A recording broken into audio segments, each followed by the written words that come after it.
All of the plants, animals, even tiny bacteria have an effect on their environment too. It's just that people do it in a particularly intense way. Wherever there are people, there are changes to the environment. For an extreme example, let's take a look at a familiar place. Do you recognize it? Probably not. This is what scientists think this place looked like over 400 years ago. What does it look like today?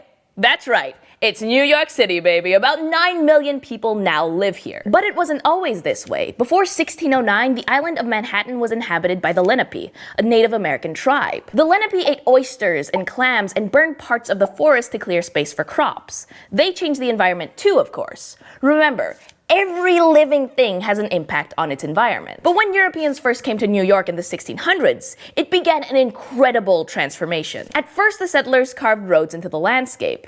Then they built farms and fortifications. These seemingly small changes to the geosphere affected the ranges of animals in the area and changed the plants that grew there. And eventually, after a couple hundred years and a whole lot of development, what was once mostly wilderness, forests, wetlands, grasslands, and beaches became paved with over 9,600 kilometers of streets. Once a habitat for beavers, elk, turkeys, and black bears has become home to people, rats, cats, dogs, and pigeons. People didn't just change the landscape.